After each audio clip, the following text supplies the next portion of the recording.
Thorny, as we venture into the R&R, two truths are consistent. We love our dear Montana State, and we love great beer. And you know who else feels the same? Jeremiah Johnson Brewing. Brewed in the heart of Montana in downtown Great Falls, Jeremiah Johnson takes Montana's finest ingredients to craft some of Montana's favorite beers. And now, Jeremiah Johnson's second tap room is open in downtown Coeur d'Alene. Their Citra IPA is probably one of my favorites. But we all know, Thorny, you're not the hop lover I am. You're more of a Mountain Man Scotch Ale. Well, Foley, I'm certainly not a mountain man, but you are right. I do love their Mountain Man Scotch Ale. But come game day, you and I are both cracking their Golden Bobcat Pale Ale. So when you're looking for a quality craft beer brewed with Montana roots, a relaxing tap room, or just a six-pack to take to your favorite Bobcat tailgate, Jeremiah Johnson delivers. Make your next beer a Jeremiah Johnson, and as always, go Cats.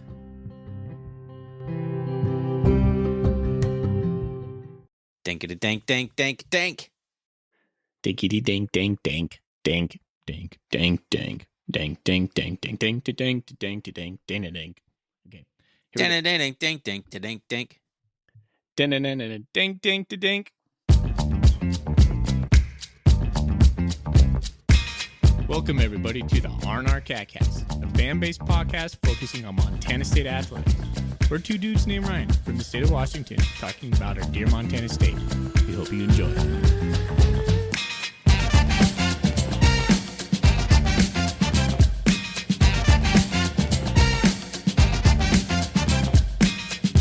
All right. Welcome back, Bobcat fans, to another episode of the R&R Catcast. I'm one of your hosts, Ryan Foley. Across the screen from me, and across the state, that is my good buddy, Ryan Thornburg. He is the guy that puts all the magic into this show that makes it work for us. So, Thorny, how are you doing tonight, buddy? I'm doing fantastic, man. I'm excited to talk about the game. I wasn't there on Saturday for the Instant Reaction show, so we found Shane. It was nice enough to come on and do it on my behalf, so I'm excited to actually get to talk about the game with you. Nice, man. Hey, I forgot to mention we have a great sponsor in Jeremiah Johnson brewing great beers in downtown Great Falls, Montana, with the second tap room over in Coeur d'Alene, Idaho. And we always want to mention the Big Sky Podcast Network. We are the Montana State affiliate of the Big Sky Podcast Network. And if you're not familiar with them, they're just a motley crew of guys that are fans like us who are talking about their beloved schools. So if you have any other Big Sky rooting interests, you can go find them on the Twitter sphere. They put out good content, good shows, and they're fun to talk to. So reach out to them at will. They'd be happy to talk to you. But no, that was what was so nice about the Weber State thing was having Colby on. That's what we did. Just reached out to the Weber State affiliate of it. Oh, absolutely. How good is Colby, too? Colby is by far the smoothest of the personalities, I would say. He's always got like a degree in communication or whatever, so he knows what he's doing. He's good. That guy's got a future. He is. He's a good guy to talk to. He has a great voice, and he just puts you in a good spot when you talk to him. So really enjoyed listening to Colby and talking to him last week. But we're here to talk about the Montana State Bobcats against the Weber State Wildcats. And so that's going to be the focus of this episode. We will also run down and preview the Idaho State game that's coming up in Bozeman this weekend. That's going to be fun. Montana State only has 2 home games left, one against Idaho State and one against Idaho. So we'll be taking the whole state on, and within the next 3-4 weeks, because we do have a bye week coming up after this game. A little bit more information about the episode today. We'll get into some news. We'll talk about some injuries, the new FCS stats that came out. Poll. And then after that, we'll go into the recap of the game. We'll end with some ISU stuff and some Golden Coolie questions on the back end. Sounds fantastic. I'm excited, man. I'm excited. Woo! Yeah, you haven't talked about this. Like you said, you missed the instant reaction show, so I'm bet that you have it all pent up inside, ready to go. I kind of do, yeah. But of course, once we start recording, I'm gonna only say a few things and miss half the things I want to say. But that's normal. That's normal. Well, we have first, the thing that we mostly do, that's a terrible way of saying this. The thing that we do first is talk about what's in our golden coolie. If you would like a golden coolie, I will send you one as long as you submit some questions to our podcast. And you can submit those questions via Bobcat Nation. You can tweet at us at rrcatcast.com, or you can submit them on our website, rrcatcast.com. Yeah. Thorny, Yeah. What do you got in your beer? What do you got in your golden coolie? I got a nice winter beer by Kolschen Brewing. It is Kitten Mittens. I've had it on the show before. A reference, I presume, to Sunny in Philadelphia. If you've seen it, you know. You know what? It's a winter beer, so I went for that number one. But number two, Kitten Mittens. I thought that was kind of a, we put some mittens on the Wildcats' claws so they didn't scratch us. Kitten Mittens. So that's what I went with. So I got myself a nice Kitten Mittens Winter Ale, 35% IBUs, 8% alcohol, so pretty stout. Like I said, it's a winter beer. It's delicious. I enjoy it only in certain times of the year, but right now, loving it. Winter beers are starting to come out. I did not know that. That's cool to hear.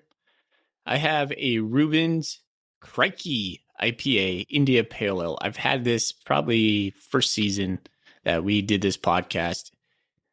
I really, really like this beer, and I don't get it very often. And it's kind of like one of those beers where, like, man, I should buy this more often. I really enjoy it. Never do. It's always there on the shelf waiting for me. But I just think I like the hop profile on this. There's definitely a lot of citra hops, and it's not hazy. And I just like the bite of the hops more and more these days. So there it is. Where's that brewery located? Crikey, I believe it's in, or Reuben, excuse me, a Ballard? No. Yes, Ballard, Seattle. Okay. I don't think I said it, but Kolschen is in Bellingham. So got a couple of Washington beers here, which makes sense. We both live in Washington. There you go. All right, let's get right into the news. What do you want to start out with, Thorny? I mean, the only real news that I have are injuries. So if you have anything else, let's start there. But if not, let's just get into the injuries. Okay. I'll just run down the FCS stats poll real quick.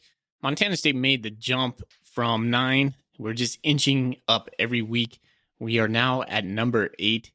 Eastern Washington is number 2 in the nation. UC Davis makes a return. It's kind of a surge there. They are at number 10. 11 is Montana. And I think Sac State came in at number 19. They traded spots with Weber State. Weber State dropped out of the top 25. Sac State was receiving 10 votes in the coaches poll. I just wanted to throw that out there. That's atrocious. That's a travesty. They're behind Weber State in the terms of receiving votes in the coaches poll. The most garbagiest poll of all time. But you know, yeah, you're right. We're just inching up there, up to number 8. I'm surprised that Davis jumped up to number 10. But they're 6-1, so nothing wrong with them being top 10. But, it doesn't break my heart to see the Grizz drop out of the top 10 either. Nope. Never feel bad for the Grizzlies when they lose. In fact, we rejoice as Montana State fans. Mostly, yes, mostly. It's our duty. Yeah, I mean, there's nothing else I want to really say about the poll, so let's move on to maybe you want to talk about injuries, or do you want to talk about the Big Sky power rankings, since we're kind of talking about polls? Yeah, let's do the power rankings. All right, so why don't you give your top 5 real quick here while I go actually look up what the actual poll was, because I don't have it in front of me. So I knew you were going to ask me. I did not write it down. The 1 week I did not write it down, and you asked me to say it first. I will try to recap what I said. It's in our texts. You go. Okay. I know I put Eastern number 1, Montana State number 2. I believe I put Sac number 3, Davis number 4, Weber 5, and Montana 6. What? You put Montana below Weber? I did. Huh? I think Weber could just I don't think Montana would score a touchdown on Weber. Their offense is so bad right now. I think Weber would just stuff them. So sometimes when I'm struggling on this power poll, I'm choosing between two teams. I like to imagine, like, if they played on a neutral field, who would win at this very second? So if you're looking at that angle of it, I can agree with that. I think Weber would probably beat Montana right now. I thought Weber, they're healthy. I thought their defense is looking pretty good. So, I mean, we'll obviously get into that, but I could see argument either way. I had Eastern number 1. That's the most obvious vote here. Got the Cats number 2. I also agreed with you that Sac State moved up to number 3 because I had them at number 6, I believe, last week. So it's not a big leap for me because I think they've been looking pretty good. And then I had Davis. I had a hard time choosing between Davis and Sac, but I ultimately went Sac 3, Davis 4. I did slide the Grizz into number 5 just because I have a hard time putting a team that's like 2 and 4 in the top 5, even if I do think they're really good. So there's my top 5/6. And then after that, it's just like, whoa, like, what do you do? Yeah, who cares, right? Who's number 7? I think I put Portland State there. It's like, doesn't matter. The biggest team of mystery to me now is not the Grizzlies anymore. I don't believe I ever said that. There was a team of mystery I was talking about a couple weeks ago. Is Davis. Yeah, after they lost to Idaho State. Northern Arizona. They are an odd team to me. I mean, they're quietly winning some ball games. They're currently number 7 in the power rankings, in the Big Sky Podcast power rankings. They just beat someone. I know you recapped the Big Sky After Dark games with Shane. I don't remember what the score was, but they beat somebody, didn't they? They did. And I believe it might have been Northern Colorado. No, Davis beat Northern Colorado. But anyway, they won again, so I think they're climbing up in the standings somehow, which is just anyways. It's kind of crazy to think about. All Mystery. right. Good word. All right. Hey, let's get into just some injury news. On the presser today, Coach Vigen didn't have much to say about the injuries. Knock on wood, Montana State has been really healthy for the most part. So his news was James Campbell still making progress. Probably won't see him again on this weekend, which is unfortunate.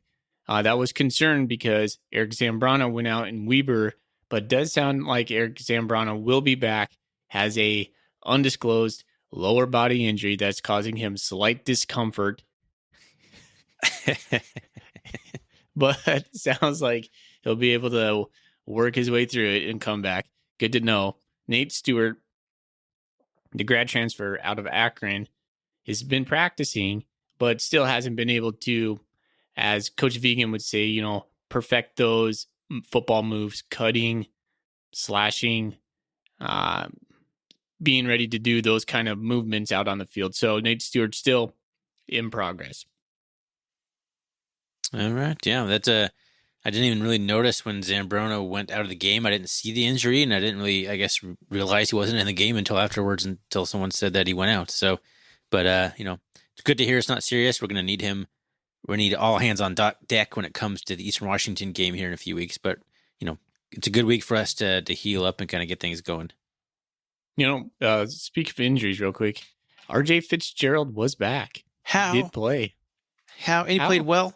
He was blocking dudes out there like he always does. Ryan Davis was out there as well. Yeah, I mean, that's good. It's good, Yeah. And also, I guess, slightly concerning, as we'll get into, because we had our full complement of blocking people, and we still couldn't really move the ball. So, on the ground. All right. Okay, Thorny, let's get right into the Weber State game, man. All right. Well, let's start off with the stats. 13-7. There, I did it. Bobcat victory down in Ogden on a Friday on ESPNU for Weber State's homecoming in a game they had to win. Couldn't get it done. Bobcats only mustered up 9 first downs. Wildcats had 13. The teams were a lovely combined 3 of 27 on third downs. Cats 1 of 14. Weber State 2 of 13. That's just terrible. Cats only had 222 total yards, but the Wildcats weren't a whole lot better at 269. Cats didn't have much luck through the air with 76 passing yards. And when I'm saying Cats, I mean the Bobcats. There are 2 cat teams here. Cats are always the Bobcats. 215 yards, though, for Weber State through the air on 16 and 29 passing. So a decently efficient day for Bronson Barron. McKay just 12 for 19 for only 4 yards of pass. Not a lot going there. Cats did have some success running the ball, 146 rushing yards to just 54 for the Wildcats and 1.7 yards per carry. Penalties, there were hardly any penalties in this game. There was 4 combined penalties, 3 on the Cats, just 1 on the Wildcats. Of course, the story of the game, in a game like this in particular, the 2 costly turnovers for the Wildcats, which the Cats turned into 6 points, which is the margin of victory if you're keeping score at home, keeping tally. And the Cats actually won the time of position battle, 31 minutes and 5 seconds to 28 minutes and 55 seconds. So there's your general team stats. Pretty miserable, except for those 2 turnovers. That's clearly the difference maker there. I'll run down a couple of individual performances. Matt McKay, like you said, he was 12 for 19, 76 yards. He's not Matty 2 touchdowns. This is like week, Troy I'll Anderson numbers there. Oh, man. We'll talk about Matt McKay, I'm sure. Fonse was 25 carries, 81 yards for average of 3 and 2/10.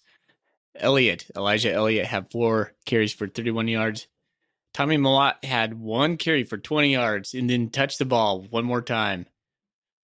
Why? Right? We're going to talk about that. Lance McCutcheon had 3 catches for a high of 26 yards. I think he had a long of 14.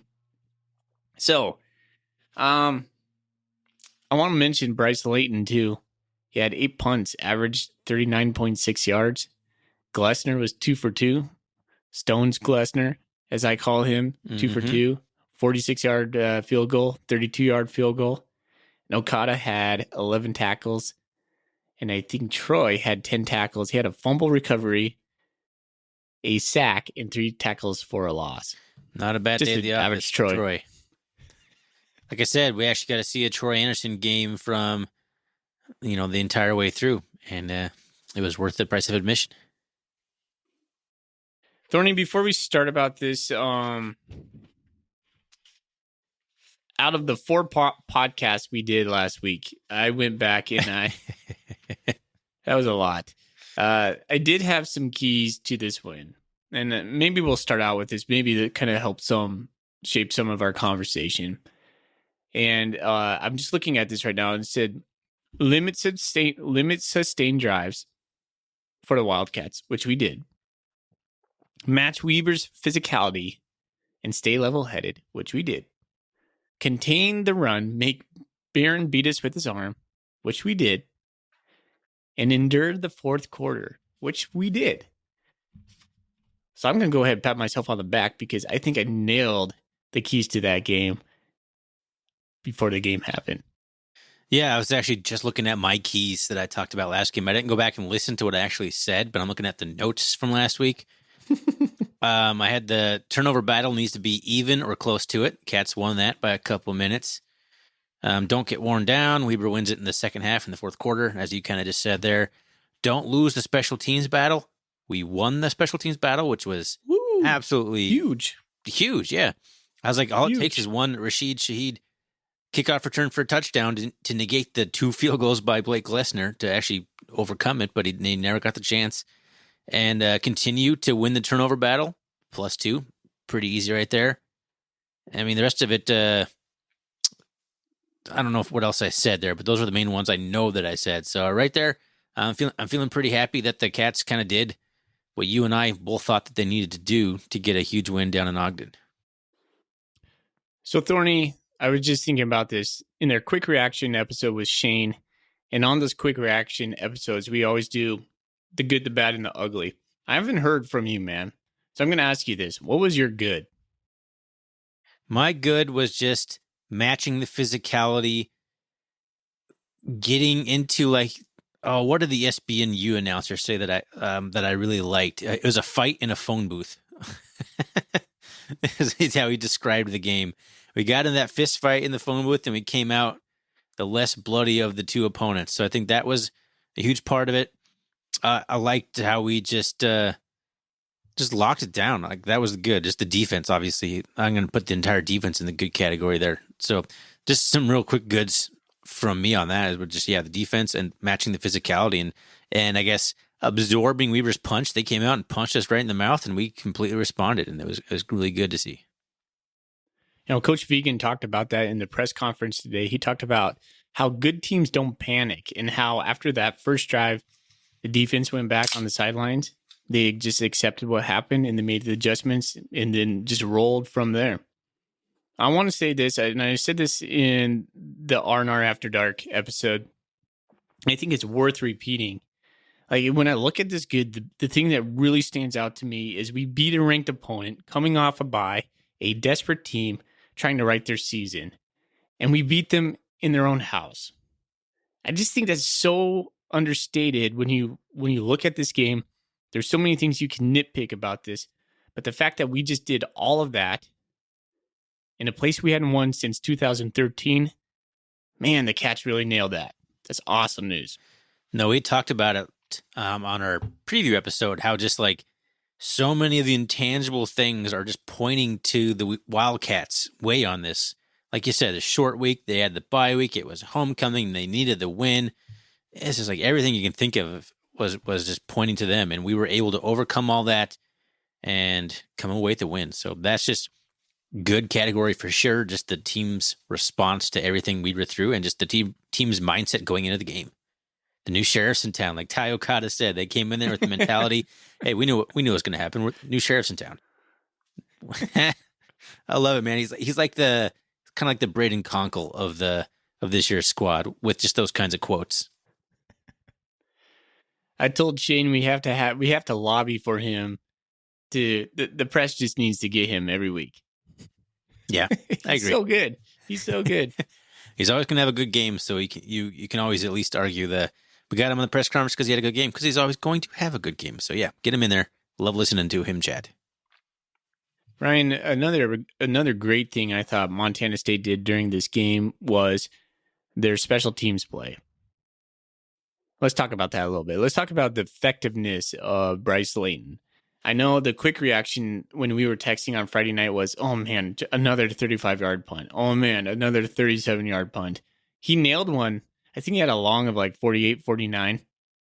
But I think there was a little method to it. After listening to Coach Vigen and after watching it again, I think he's putting a little bit more loft into those punts so our coverage could get down there. So they weren't the booming punts. The length of the yardage was not there, but the height of them allowed us to get there.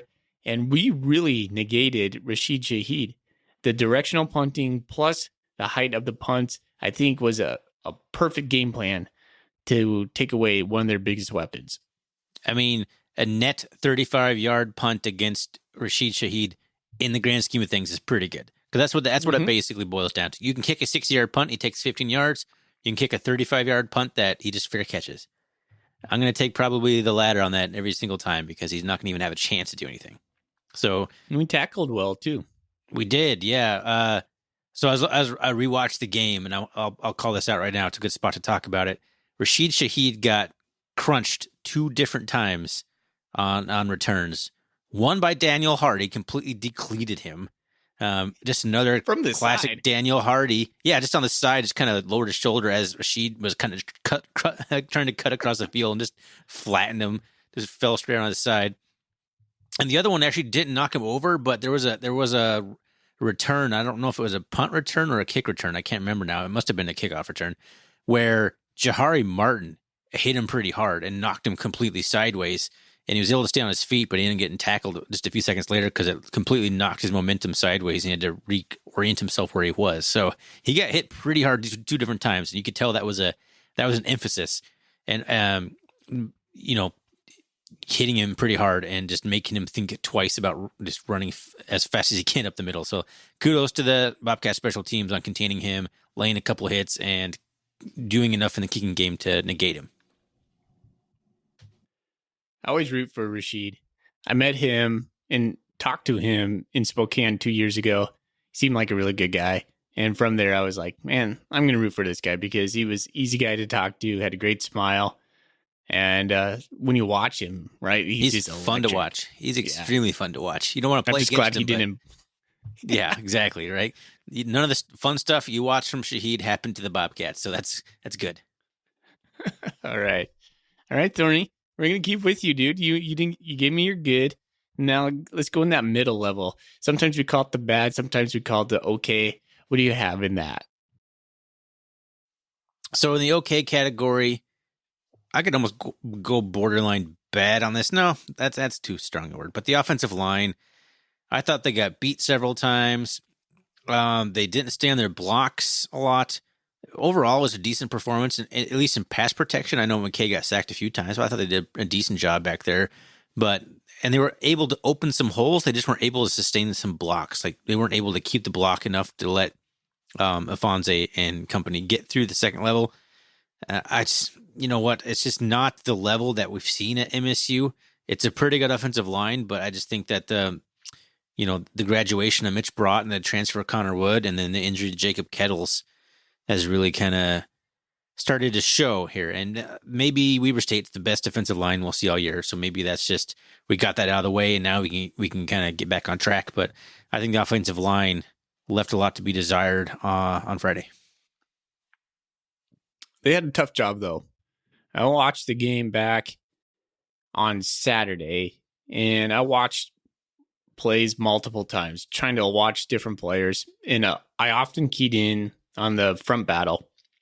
And Ryan, like you saw, they had five linemen, or their front five, and then they had 3 linebackers right behind them, and they were all crashing those gaps. And they were just keying in on it, man. And I couldn't imagine how hard it would be to run into that all the time. And we really rode Afonso in this game. We did not sub out to Elijah Elliott very often. We did not run side to side very often. And so I really think Montana State had a tough job on Friday night.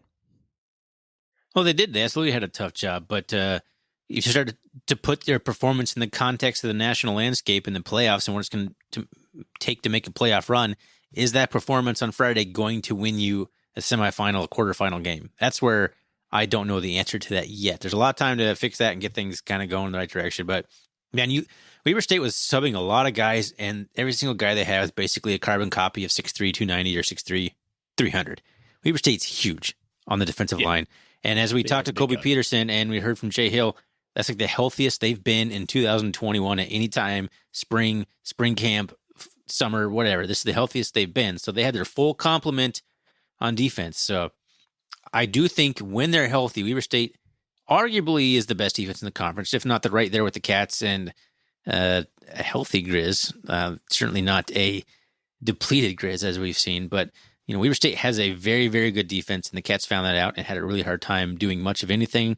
But I still have to say the offensive line is going to have to play better if we're gonna contend for a national title. Do you think they can get better? Yes, I do think they can. I mean, you got 2 freshmen on there, so freshmen obviously have a pretty big curve to go up from. And we're going to have a bye week coming up. I think the bye week is going to be huge, and it's at like the perfect time. Looking at it right now, that bye week couldn't have come at a better time. We got in fact, the schedule is kind of laying it out perfectly. Like we had our get the crap beat out of us and also beat them up. So everyone from this game is going to be bloody and bruised. We get 1 extra day though to recover. So there's that's the other side of the short week that we were talking about from last week, is now we have an extra day to recover for Idaho State, a game that Cats should be favored heavily at home. So another home game, and then we get a bye week. So I think they can get better. And I think they're going to have an opportunity to do some reps and practice in a bye week and to be able to get better. All right. Let's focus in on the bad, because there was some, and I want to hear what you Isn't that what we were say. talking about? I thought we were talking about the bad. Okay, let's talk about the ugly. Or did you call it the okay? Are there 4 tiers to this now? Is it the good, the okay, the bad, and the ugly? Let's not make it 4 tiers. Let's keep this thing simple. I've never liked the good, bad, and the ugly only because 2 of them are negatives. So it's like 1 positive and then 2 bad things. So that's what my always gripe has been. So anyway, are we talking about the bad still? As I'm ranting and losing track of what I'm talking ugly. about. The ugly. I mean, just the inability to move the football. And it's hard to pinpoint, and we talked about the offensive line, but there's all sorts of other factors, and I don't want to sit there and analyze exactly why, but, 222 yards, 9 first downs, that's ugly.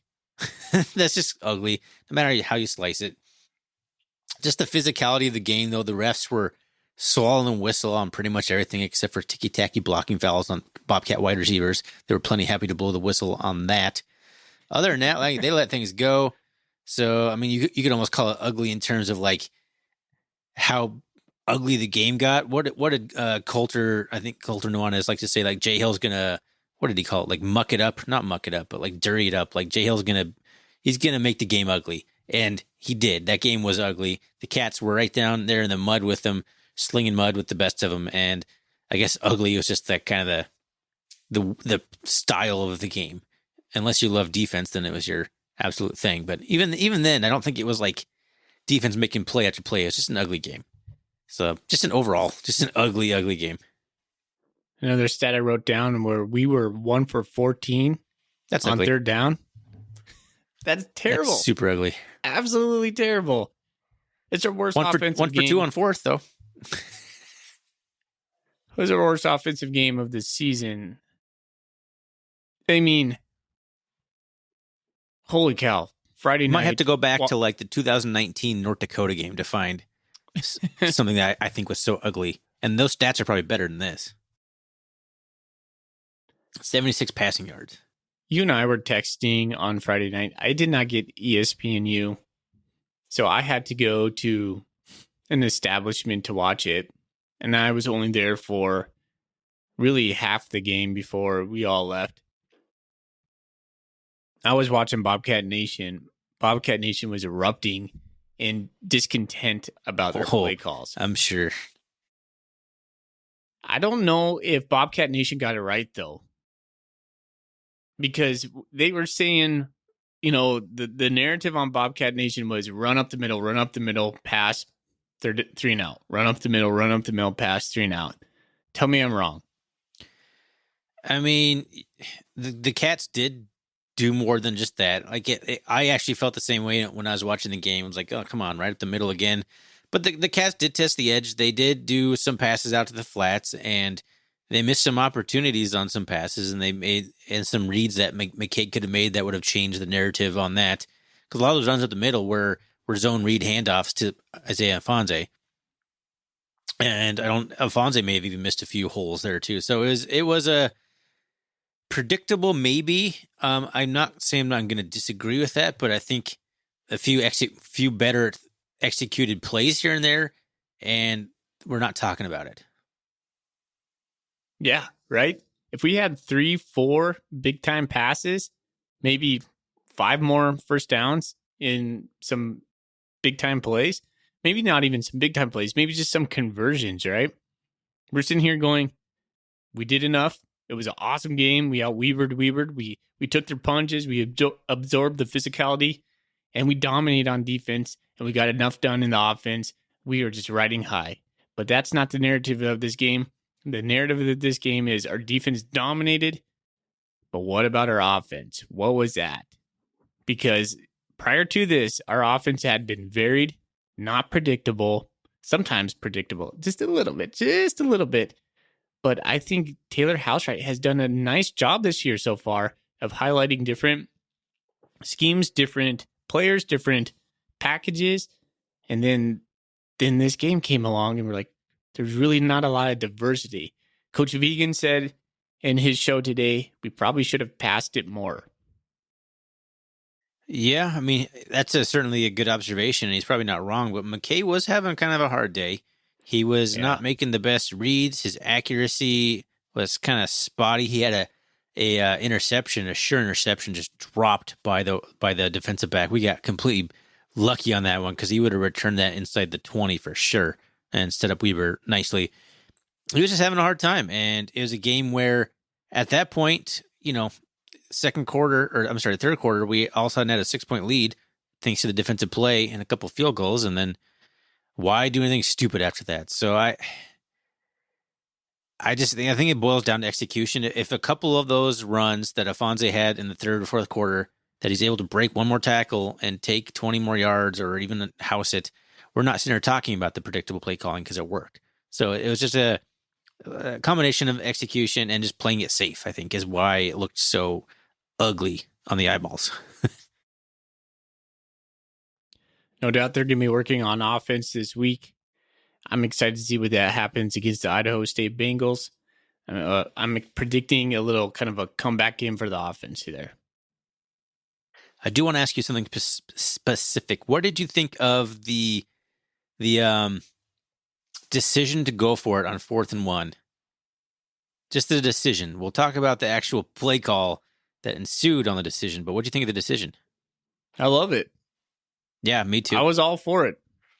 I was 100% on board. I was actually, as soon as I saw us a yard short, I was in the Big Sky Podcast Network chat on Twitter. I'm like, go for it, end it. I typed that out because I'm like, man, this game is, I feel at this point, Weber is more capable of making a play than we are on offense.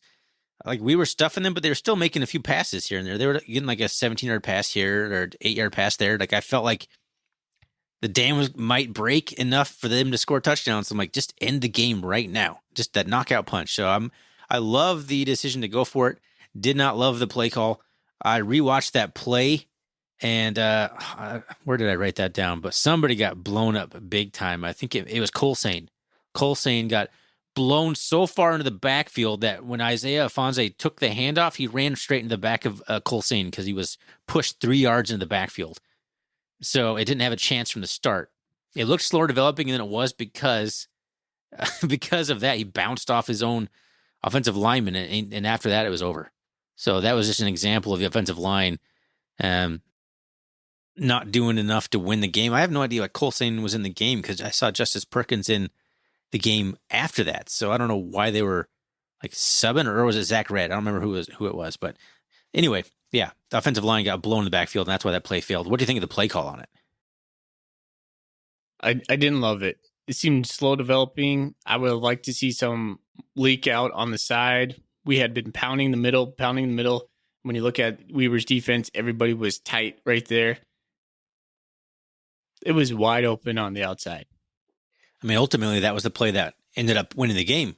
That's exactly what you're talking about. It was finally McKay kept it, ran right, trucked somebody. Like, he actually mowed a couple guys over on the way to the first down that ended up sealing the game. So I would have loved to see something like that at that point too, or a bootleg, a play action, like fake roll it out, to Fonse, and then fake it to Fonse, get Snell out on just a leak out.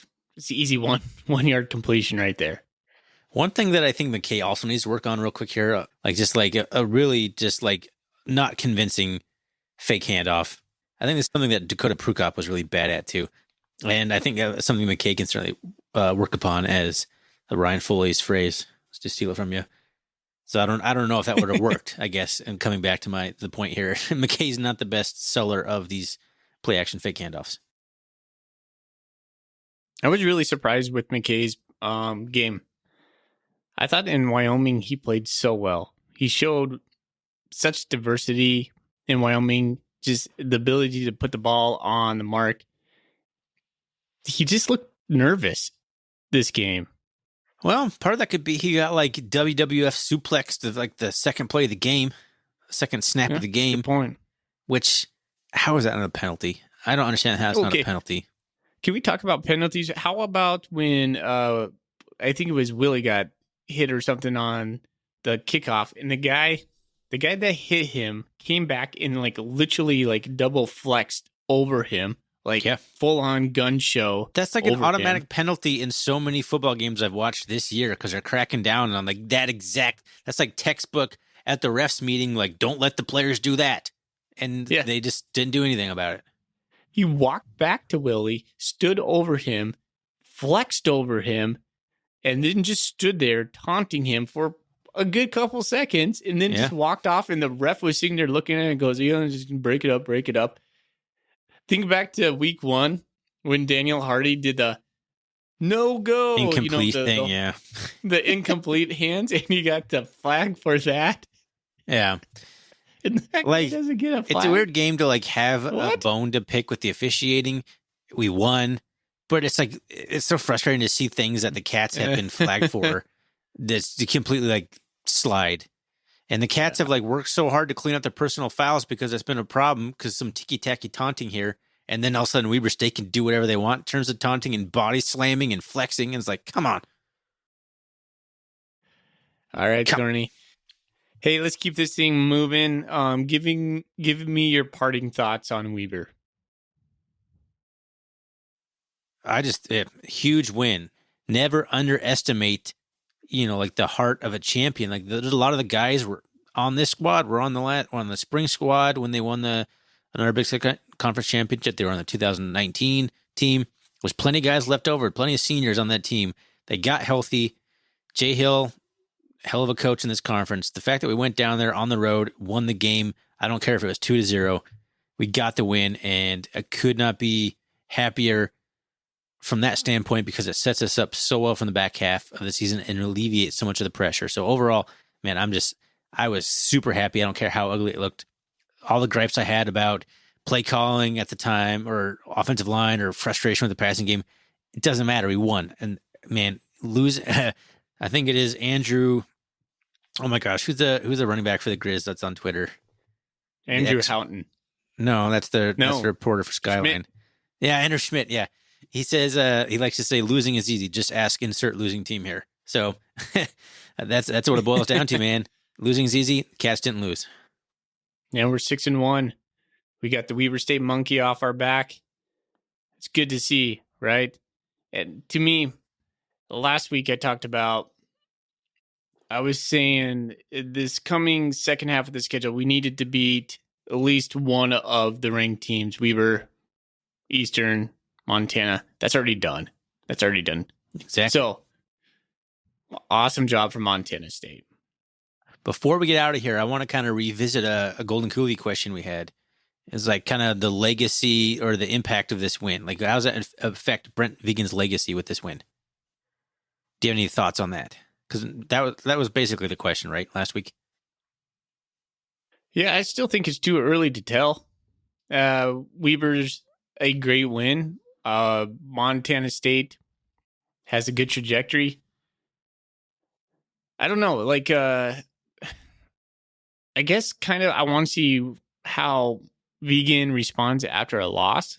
If that's weird to say, I don't want to see the Montana State lose, obviously. Coach Choate had such a good time of rallying the troops, backs against the wall kind of mentality. Oh gosh, that's kind of stumping me. What do you think, Thorny? Because I'm kind of stumped on that question. I mean, I think it's too early to tell. I think that's what I said. My answer last week. If we got crushed, I would definitely be starting to kind of not second guess Vigen or anything like that. It would just be a much more dire situation or something like, oh my gosh, we can't even compete. Weber's like down and we still can't. We did what we had to do.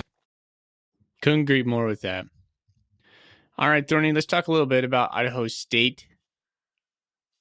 How did we go this whole entire game without talking about Daniel Hardy? Sorry. Can't do it. Daniel Hardy was a stud. Okay, moving on. Idaho State. It's like I didn't see Daniel Hardy once. The guy's a beast, an absolute beast. So he won Big Sky Player. We didn't. That's the news. That's news. That's big time news. I think it's the first awards for any Bobcats this year, isn't it? I think so. Actually, I had written down, and I totally neglected that too. So I'll shoulder half of that. I just started talking such like big picture stuff and coaching and stuff.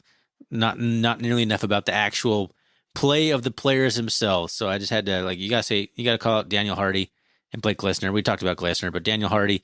We talked about Trey Anderson, Ty Okada had a hell of a game, and just wow. We had to. I had to do it. Sorry. We can move on to the Bungles. Troy Anderson did not house that pop-up fumble. That was a shock to me. There was one Weber State. Yeah, I'm pretty sure it was Josh. And it just happened to be right at his legs. Yeah. Yeah. I'm surprised he didn't just jump over him. He's done that move so many times where someone kind of comes out from the side and he makes the leg on the side just kind of go over towards his other leg and then come right back down like he just hurdled like he's doing the hurdles, the track meet hurdles. I'm like, how does he do that stuff? But yeah, It was really weird. Everyone else quit on the play as he was still like trying to like drag Josh Davis in the end zone, but everyone stopped blocking. It was really weird, but awesome play. Yeah. All right. Idaho State comes in to Montana State with a stellar record of 1-4, 1-2 in the conference, with their lone win against UC Davis. Big Sky Conference, man, right there. Jeez Louise, right? A 1-win team over the 10th crew. ranked team in the country. You know, I was high on Idaho State coming into the season. I thought they were going to be a surprise team. I like their quarterback, Tyler Vanderwall. I was an adopted fan in the spring season. I was on the Bengal bandwagon. I like their running back, Malachi Rango. It just looked like an offense that could just sling it around, almost like an Eastern, but not like quite full on Eastern, but just like pass happy, being able to run. Malachi Rango kind of reminds me of a running back that I like to watch. Kind of a rangy kind of running back, speedster, tough. I was high on Idaho State. I don't know what's gone wrong with them, but I did not see this coming. I thought they would be, predicting their schedule right now, at least 500. So I'm very surprised. But then they beat UC Davis, and with a backup quarterback, Hunter Hayes. What? Why? Why does that even happen in the Big Ten? And I don't believe Malachi Rango played in the game either. Jeez. So that happened insanity. 2 weeks ago, and then they go lay an egg last week against, who'd they lose against? Portland State. This is great. Portland State, yeah. Portland State took it to them. And now we get the Bengals, who no doubt, their coaching staff is rallying them and go, let's take down the Bobcats, let's ruin their season. What do you think? Well, their season's over. So we're not playing like a desperate team. We're playing like the team that is just playing spoilers. They're just coming up there to play in a big-time atmosphere and just kind of have a fun game. I watched, on my lunch break, I was working out, so I actually put on the Portland State, Idaho State game and watched maybe the first quarter or quarter and a half or whatever. And Idaho State shot themselves in the foot right off the bat. I think they are very, very bad in the turnovers. I hate that the Big Sky Conference website doesn't have that stat on their stats page anymore. They used to have turnover margin on it. It's not there, which is irritating. I'm pretty sure they're like -10 in their turnover margin. They had a pretty big play to, who's their stud wide receiver? Tanner Connor. He had a big reception. Actually, no, it was Christian Frederickson looking at the stats. Anyway, he had a big reception, a 26-yard gain, fumbled it at the end of it after Portland State had already scored a touchdown. Portland State recovers the fumble, goes down and scores a touchdown on their ensuing possession. It's 14-0 with like 5 minutes into the game. And then I think Idaho State's next possession, Hunter Hayes throws an interception. And then their third possession, I think Hunter Hayes gets sacked as he's throwing the ball, and the ball flips up, and Portland State returns it down to like the 5. So first quarter, 17 points. Like it was Idaho State. It's just turnover prone, man. They have some talent, and I don't think that's an issue with talent. They're just not a good team, and they're making lots of mistakes, and they're turning the ball over, and they're not getting any turnovers, and that's just a recipe for disaster, especially on the road. And that's another thing here too. Their road record and their road performance versus their home record and performance are two completely different teams. They beat UC Davis at home, and they took Sac State 23-21. They lost that game by 2 points in Pocatello. They've gotten just dismantled on the road, 31-10 Idaho State, and what was that, 48-17 in Northern Arizona a couple weeks prior to that. Ooh. Like they just are not the same team on the road. Well, their coaches might be coaching for their job in this game. Fen. Man, all right. Yeah, you're looking down at their stat rankings. They're the bottom 4 in like every single main category you want. Total offense, total defense, scoring offense, scoring defense, bottom 3, bottom 4. They're the most sacked team in the league. They produce the least amount of sacks on the defensive side of the ball. It's like, how do they beat UC Davis? You're looking at these stats, looking at their record. I don't even understand what possibly could have happened in Pocatello. Pocatello is one of those just weird places to play football. Like just weird stuff happens there. Kind of like Portland State. Like you go there, important state, especially now. There's just no environment. Like that's a perfect recipe for upset. But just weird things happen in that dome in Pocatello. Well, I really don't know what to say about Idaho State. It just seems like we always play Idaho State around this time of the year. And, well, we've had some trouble with Idaho State when, who is their quarterback? They had a quarterback and receiver combination. Tanner. I mean, there's Tanner Geller Connor right now, still there. But he had a brother. I'm pretty sure it's the Gellers. I might be wrong. I don't know. They've always had some. In the last few years, they've had some good teams. They had that Magnum wide receiver. I remember who came to Bozeman and lit us up too. Ooh, yeah. Remember that guy? Right? Last name was like Magnum or something or other. They've had some good teams, man. Especially offense. Like Idaho State usually can play offense, but they're not. They've had historically bad defenses. And I know things are a whole different year here, but what are you predicting for this game? You think we're going to win this game? I don't make predictions. It seems like you're very much done talking about this football game, so I'm trying to wrap it up for you. Yeah, I am. I don't want to talk about Idaho State. I'm looking at the clock, and I want to make it sure that we can get into our Golden Coolie questions, have some better conversation, because Idaho State just kind of bores me. Okay, I'll ask you one parting thought, and you can make it as short as you want. Then, just what are you hoping to see from this game? Yeah, I want to see improvement on the offense. I want to see some diversity in the play calling. I want to see us get back to a 100-yard rusher, whether it's Afonso. It probably has to be Afonso or Elijah Elliott. I want to see our defense continue to just stomp. I mean, gosh, our defense. We are so stinking lucky right now watching the Montana State defense. They are so good. They're so good. They're so much fun to watch. I love Daniel Hardy. I love Troy Anderson. I love Ty Okada. I love everybody that supports them. I love Chase Benson taking on doubles. I love watching Brody Grebe become a little star of his own. I love watching the back end Jeff Manning and Trey Webb.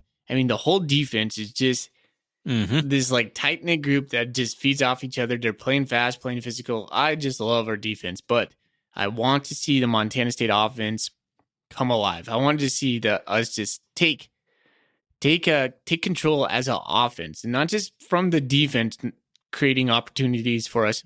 I just want to drive the ball down the field, play smash mouth football, hit some big pass plays, and have some fun. That's really what I want to see. I think you're going to hit on my main thing is I want to see the playbook open up, and I want to see Matt McKay just kind of air it out and take some more chances. Maybe throw an interception. I just want him to see him start to think about not taking the easy read, not making the rushed read, where maybe there's a guy open, you just throw it to him because he's right there. Maybe looking downfield, maybe there's another throw to be made that could be for a touchdown instead of a 10-yard gain. I want him. That's my biggest hope, is to see the passing game just be more dynamic. Matt McKay just slow it down a little bit and just kind of survey the field and maybe make some better decisions. Outside of that, I want to see our second stringers and third stringers get lots of playing time, and not necessarily in garbage mop up time. I want to see them like in the second quarter. Maybe the game's 14-7 at that point. I just want to see them have some more meaningful snaps in a game that, at that point, maybe it's not in hand, but you're confident it will be in hand. Just some more meaningful snaps for the secondary, or I'm sorry, the second string and third string, because we're going to need so many people down the stretch. So I want to see starters get rested, but also the second stringers get meaningful snaps. And, I just want to get out there healthy, get into the bye week, and prepare for Eastern. Okay. Golden Coolie questions, brother? Coolie. Let's do it. Woo! Can't say koozie. It's trademark. Koozie. They'll never know. Who are we kidding? We're playing it safe, though. Fake technical. Golden Coolies. We've been saying it long enough now that it just sounds like Coolies. Yeah. In fact, when I talk about it to people who don't listen to the podcast, they're like, Coolies, what are you talking about? I'm like, oh yeah, they're, the koozie, the beer koozie. They're like, oh, then why are you calling them Coolies? I'm like, so I have to tell them. Anyways. Do you want to get all right, sued? This comes from Bobcat Fan 123. Vigen said something of the effect that he understands the offense needs to get better and they will be working on it. Do you anticipate a few new wrinkles in the offensive scheme to be put on display against Idaho State? That's his first question. I'll answer that shortly. Absolutely, 100%. Taylor Hasselright has shown that all year long, and I think this is going to be exactly the same. I think Montana State is going to come out with some new wrinkles, a new look. I think we're going to do well in offense. Go ahead, Thorny. I don't know if I necessarily expect new wrinkles. I expect maybe some stuff we've seen that maybe we haven't seen for a couple weeks. Like Weber got very conservative. I expect us to go back to some stuff that we've seen and better execution and maybe more risk taking. As I was just talking about my wishes for the game, but I don't know if there'll be a whole bunch of new wrinkles necessarily. But I expect the offense to have much better production. Fair enough. He has a second question. Weber was a tough opponent and their defense looked better than expected. I agree. Any chance they give Eastern Washington problems this upcoming weekend?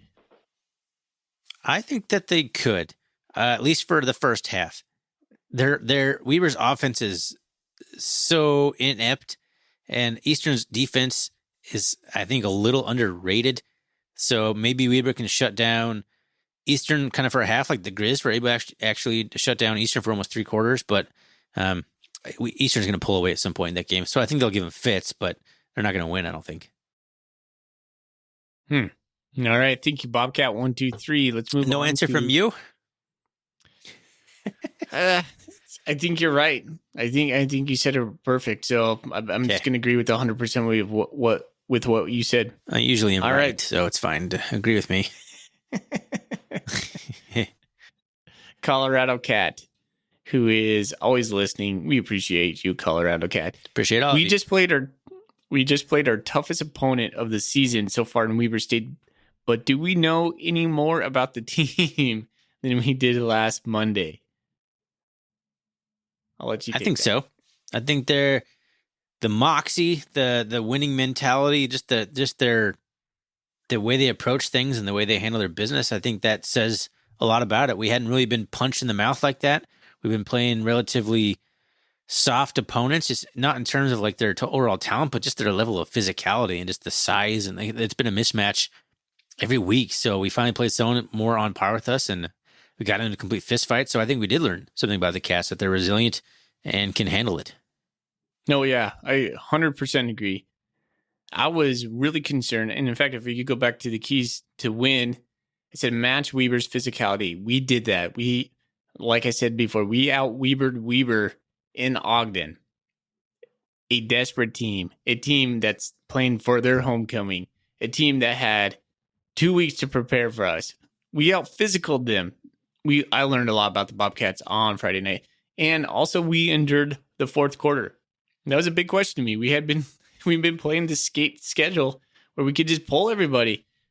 We went into the fourth quarter. We won. I mean, I think that's a huge statement for the Montana State. So Colorado Cat, absolutely, we learned a lot about the Bobcats. I think we're tougher than I even thought we were going into this game.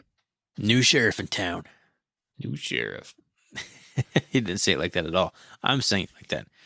Joe Bobcat asks us, he says he hesitates to even ask us this question, but if we needed to replace Matt McKay in any of our remaining games, who do you expect the coaches will put in? Does your answer change given different game situations, such as we have a big lead versus we're virtually tied versus we're behind by more than a score? I don't think the situation changes who we bring in. Who have we been bringing in, Foley? Has it been Bauman? Has he been the first off the bench? Yeah. He has been the first guy off the bench, although I think they'd bring in Rovig if it was really to the nails.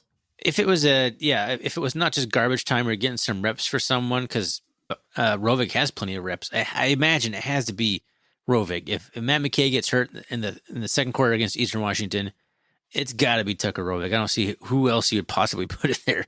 Bauman's not ready for that. Rovig has been there, so you got to put Rovig in. I think in the Gold Rush game, Rovig was the first to come in, and he had that beautiful pass to Cam Gardner. Yeah, do like a first play. Like I'm going to just go throw a 40-yard touchdown pass to Cam Gardner and drop it over DB. He's Was a still dime. got it. I think that's why Bauman's been getting so many of the reps, is because Roving is a commodity, a proven commodity at this point. You know what you're going to get. Bauman's still a work in progress. Okay, I think that's it on the Bobcat Nation. There's none Yep, on that's Twitter it on other the than Ian asking us why hasn't he been on the show yet? It's a great question. Well, we should And, get him on. We should. Hey, so Always there's looking for more, going to be a time. Go ahead. Tony. No, you go.